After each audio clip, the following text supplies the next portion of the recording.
If I told you that you are wasting your life chasing a love that will never come, would you stop to listen to me? I was 23 when I discovered the most disturbing answer of my life. I was at a party, talking to a girl I'd just met. She talked about her dreams of traveling the world, writing a book, building a different life. And I fell in love, instantly. Not with her, but with the image I'd created of her in my mind. 3 months later, when I finally met her for real, I discovered she hated traveling, had never written a single line, and her biggest dream was to win the lottery so she wouldn't have to work anymore. I had fallen in love with someone who didn't exist. And you know the scariest thing? This was no exception. It was a pattern that had been repeating itself in my life since I was a teenager. Carl Jung, the Swiss psychiatrist who revolutionized our understanding of the human mind, discovered something that forever changed how we understand love and relationships. He realized that most people don't fall in love with who another person really is. They fall in love with a projection. But what is a projection? Imagine you have a projector inside your mind. This projector takes all your fantasies, unconscious desires and characteristics you'd like to have or find in someone, and projects them all onto the first person who offers a blank screen. This person could be someone you barely know, someone mysterious, distant, or even someone who shows little interest in you. And it's precisely this distance, this mystery, that allows your mind to fill the empty spaces with your own fantasies. Jung called this anima and animus projection. For men, the anima is the unconscious image of the idealized feminine. For women, the animus is the image of the perfect masculine. And here's the problem. These images are constructed from our wounds, our emotional voids, and our unmet needs from childhood. So when you see someone and feel that instant attraction, that feeling of this person is special, what is actually happening is that your unconscious has recognized a perfect canvas to project your deepest fantasies. Think about it. How many times have you been interested in someone your friends said was troubled or didn't make sense for you? How many times have you ignored obvious red flags because you were convinced that this person had something special? This happens because the less you know someone, the more room there is for your projections. That's why we fall in love with celebrities, people on social media, who only show the best of their lives, or that mysterious person we met at a party and never see again. The trap is that these projections feel more real than reality itself. They activate a chemical in our brain that is literally addictive. Jung realized that when we project, we're not just fantasizing. We're trying to heal old wounds through another person. If you grew up feeling unloved, you'll project onto someone the ability to give you that unconditional love. If you feel incomplete, you'll project onto someone the ability to complete you. If you fear abandonment, you'll be attracted to emotionally unavailable people because you're unconsciously trying to resolve that old trauma. And here's the cruel paradox. The stronger the projection, the greater the disappointment when reality emerges. Because eventually, the real person will emerge behind your fantasy. And when that happens, you don't just feel disillusionment. You feel anger, betrayal, as if the person has deliberately deceived you. But she didn't deceive you. You deceived yourself. You fell in love with someone you created in your own mind. Jung said this is one of the biggest obstacles to mature, real love. Because while you're projecting, you're not seeing the person in front of you. You can't love someone you can't see. And even worse, you're not allowing that person to truly love you because they're trying to live up to an impossible fantasy. The painful truth is that most people spend their entire lives trapped in this cycle.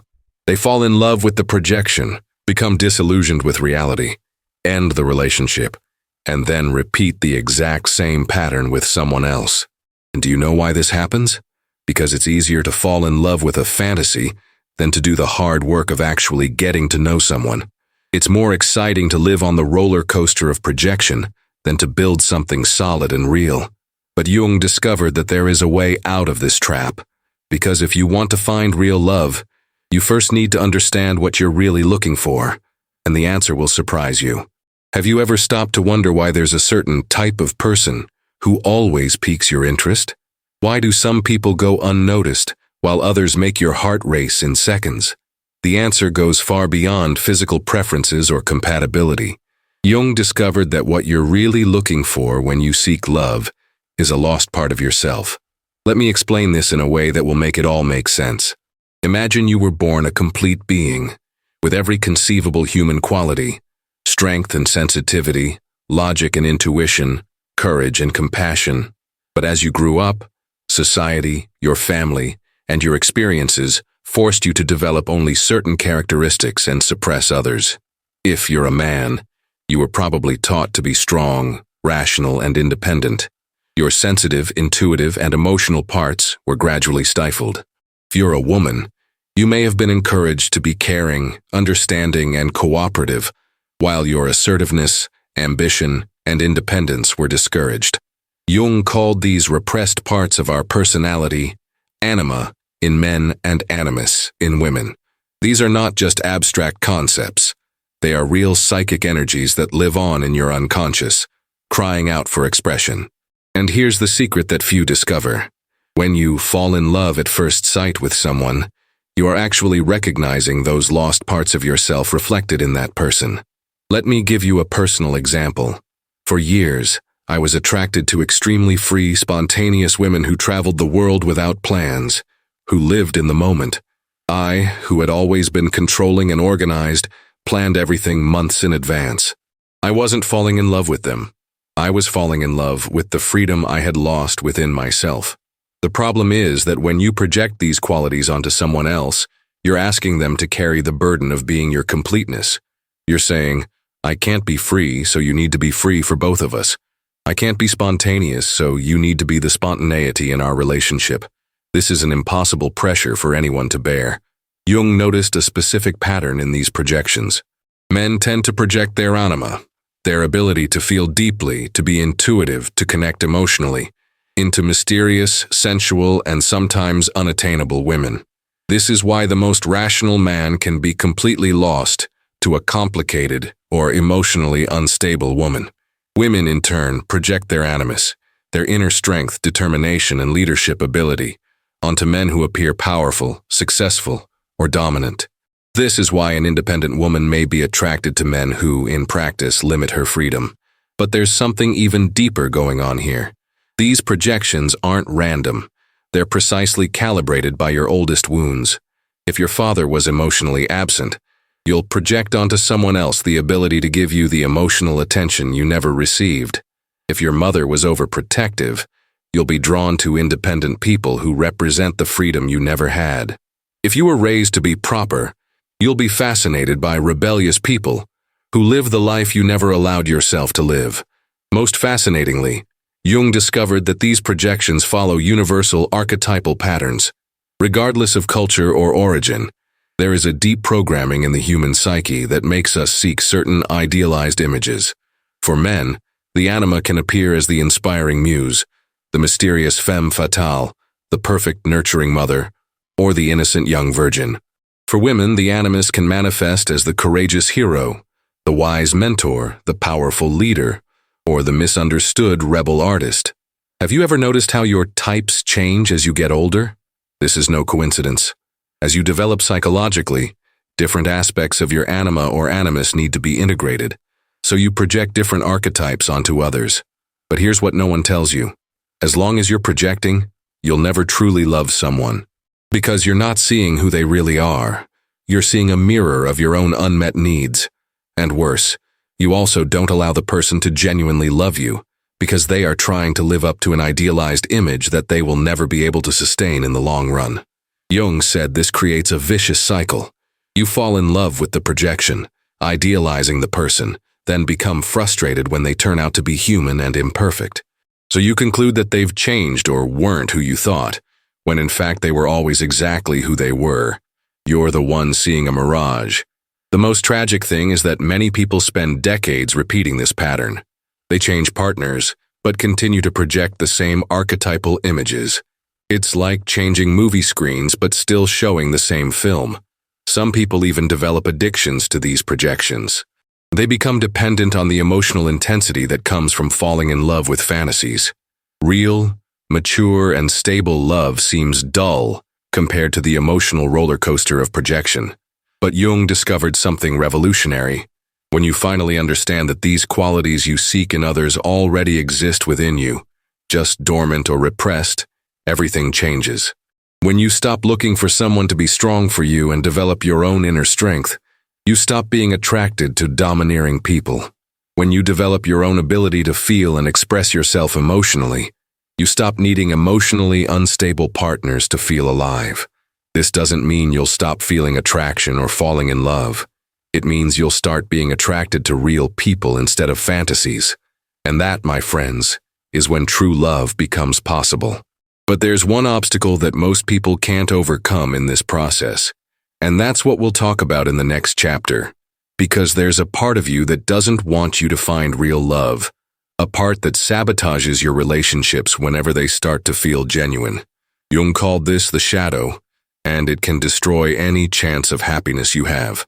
Have you ever noticed how easy it is to give relationship advice to others, but when it comes to your own love life, you just can't see the obvious? Your friends tell you the person you're interested in isn't good for you. Your family points out problematic behaviors that you insist on justifying. And deep down, you know they're right, but you still carry on. Jung discovered that this isn't a lack of intelligence or low self-esteem. It's something much deeper and more disturbing. Your unconscious is programmed to ignore warning signs when they threaten your projections. Let me explain how this works in practice. When you project your anima or animus onto someone, your brain literally filters the information that reaches you. It's as if you're putting on rose-colored glasses that only let through the characteristics that confirm your fantasy and block out anything that contradicts it. This process is so automatic that you don't even realize it's happening. You selectively see only what you want to see, hear only what you want to hear, and interpret each behavior in a way that keeps your illusion intact. For example, she arrives 2 hours late to a meeting without warning. Someone who isn't projecting would think, that's disrespectful and inconsiderate. But you, the projecting one, think, she's so spontaneous and free, she doesn't stick to social conventions. He doesn't respond to your messages for days. Someone objective would conclude, he's not interested or doesn't know how to communicate. But you interpret it as, he's mysterious and independent, not desperate like some people. Jung realized that when we project, we develop an impressive ability to transform defects into strengths. Emotional instability becomes intensity. Selfishness becomes independence. Emotional coldness becomes mystery. Irresponsibility becomes spontaneity. And there's something even more insidious. You start to distrust the people who try to warn you about these behaviors. Friends who were always supportive suddenly become jealous. Concerned family members become controlling. Any opinion that contradicts your projection is automatically dismissed. This happens because your unconscious knows that if you acknowledge reality, you'll have to let go of the fantasy. And psychologically, it's more comfortable to live in a familiar illusion than to face the uncomfortable truth. But the signs are always there. Jung identified some universal patterns that appear when we are projecting. First sign, you're more attracted to absence than presence. You're more interested in someone when they're unavailable. When they show genuine interest, you lose your fascination. This happens because your projection needs mystery to survive. The more you know the real person, the less room there is for your fantasy. Second sign, you justify behavior you'd never accept from others. That rule you always had about relationships, suddenly it no longer applies. You who always said you wouldn't tolerate lies now accept small omissions. You who valued punctuality now find disregard for schedules charming. Third sign, you feel emotionally addicted to the roller coaster. The highs are exhilarating. When someone pays attention to you, you feel like you're in heaven. But the lows are devastating. When they pull away, you despair. Healthy relationships don't work like that. They're consistent, predictable, and secure. Fourth sign, you change your personality to fit what you believe the person wants. If they like adventure, you suddenly become adventurous. If they're intellectual, you suddenly develop an interest in philosophy. You're not being authentic. You're trying to make yourself worthy of your own projection. Fifth sign, you have imaginary conversations with the person that are deeper than real ones. In your mind, you have an incredible connection. You talk about everything and you understand each other perfectly. In reality, you barely know each other, or your conversations are superficial. This is your anima or animus talking to you, not the real person. Sixth sign, you feel like no one understands this relationship. Everyone around you sees obvious problems, but you feel like they can't grasp the special connection you have. In reality, they're seeing the reality you refuse to see. Jung said there's a critical moment in every projection when reality forces its way in. It might be when you finally realize a lie you can't ignore, or when the person reveals a side of themselves that completely contradicts your fantasy, or when you realize you're suffering more than you're feeling pleasure. This moment is painful, because it's not just about accepting that the person isn't who you thought.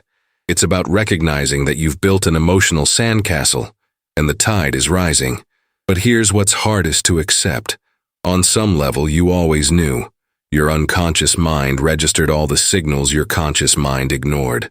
That's why when the illusion finally shatters, you feel so betrayed, not just by the person but by yourself. It's common during this phase to experience intense anger. Anger at the person for deceiving you, anger at yourself for being naive, anger at others for not having been more persistent in warning you.